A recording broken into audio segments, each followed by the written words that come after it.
control is your own response to their behavior.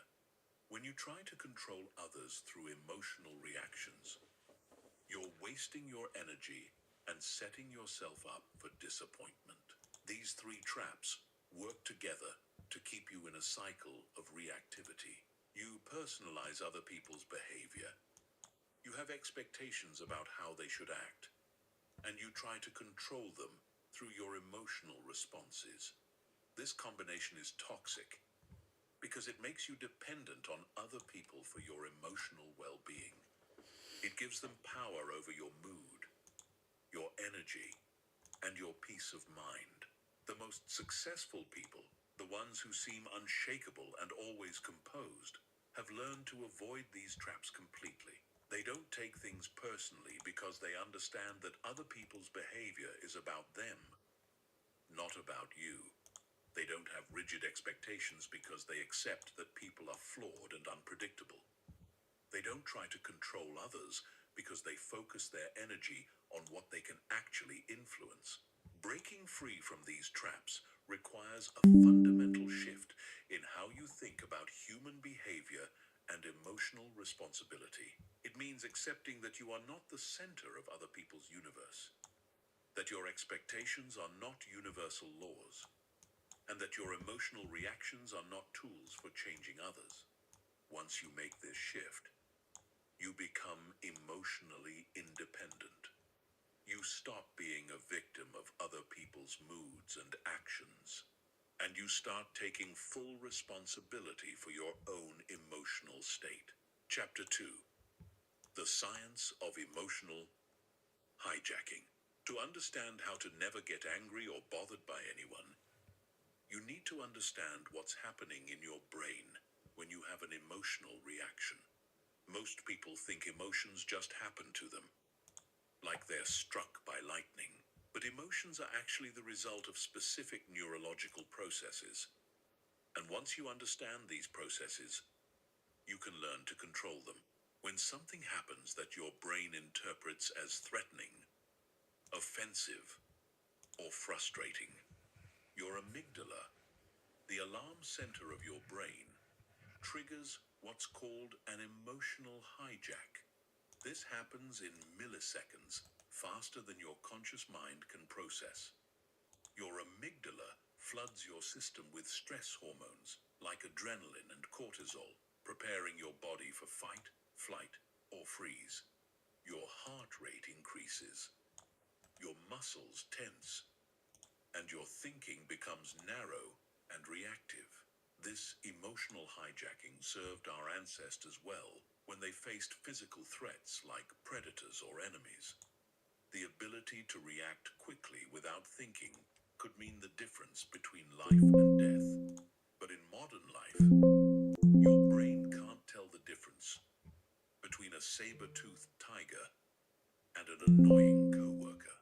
It treats social threats, perceived disrespect, and minor inconveniences as if they were life or death situations. Here's the critical part. During an emotional hijack, your prefrontal cortex, the rational thinking part of your brain, goes offline. This is why people say and do things they regret when they're angry. It's why smart, reasonable people can become irrational and destructive when they're emotionally triggered. Their higher order thinking has been temporarily disabled by their primitive survival systems. The hijack typically lasts about 6 to 20 seconds for the initial chemical flood, but the effects can linger for hours. During this time, you're literally not thinking clearly. Your brain is focused on the perceived threat and generating responses based on emotion rather than logic.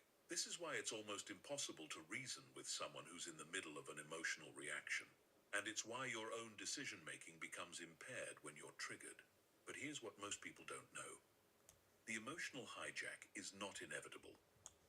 It's a process that can be interrupted and controlled. The key is understanding the warning signs and having strategies to intervene before the hijack takes complete control. The warning warning signs of emotional hijacking are both physical and mental. Physically, you might notice your heart rate increasing, your breathing becoming shallow, your muscles tensing, your face flushing, or your hands clenching. Mentally, you might notice your thoughts becoming rapid and negative, your focus narrowing to the source of irritation, or your inner voice becoming critical and aggressive. These warning signs are your opportunity to intervene. If you can catch the emotional hijack in its early stages, before the chemical flood reaches its peak, you can prevent it from taking control of your behavior. This is where the techniques I'll share later become crucial. Understanding the science also helps you depersonalize your emotional reactions. When you realize that anger and frustration are just neurochemical events in your brain, not fundamental truths about reality, you gain perspective. You start to see your emotions as temporary biological responses rather than accurate reflections of what's happening around you. This scientific understanding also explains why some people seem naturally calm while others are easily triggered. It's not that calm people don't have amygdalas or don't experience stress. They've simply trained their brains to recognize emotional hijacking earlier and respond more effectively. They've strengthened their prefrontal cortex through practice and developed habits that prevent emotional reactions from escalating. The good news is that your brain is neuroplastic, meaning it can be rewired through practice. Every time you successfully interrupt an emotional hijack, you strengthen the neural pathways associated with emotional regulation.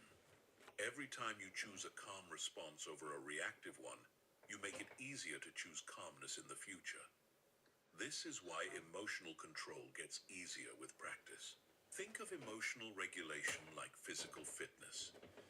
Just as you can strengthen your muscles through exercise, you can strengthen your emotional control through practice.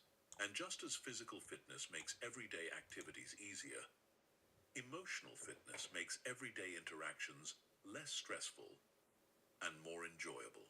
The people who never seem to get angry or bothered have essentially trained their brains to respond differently to triggers. They've created strong neural pathways for calmness and weak neural pathways for reactivity. They haven't eliminated their emotions, but they've learned to manage them effectively. This is important because many people think emotional control means becoming emotionless or suppressing their feelings. That's not what we're aiming for. Emotions are valuable sources of information. They tell you about your values, your boundaries, and your needs. The goal is not to eliminate emotions, but to respond to them consciously rather than reactively. When you understand the science of emotional hijacking, you realize that emotional control is not about willpower or personality. It's about knowledge and technique. It's about understanding your brain's automatic responses and developing better ones. Anyone can learn these skills regardless of their temperament or past experiences with anger management. Chapter 3: The Pause Protocol. Your first line of defense. The most powerful technique for preventing emotional hijacking is also the simplest. It's called the pause protocol, and it's your first line of defense against reactive behavior. The pause protocol is based on a simple principle. Between stimulus and response, there is a space. In that space lies your power to choose your response.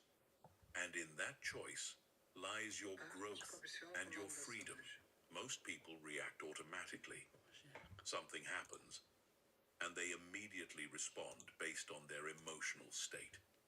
Someone criticizes them, and they defend themselves.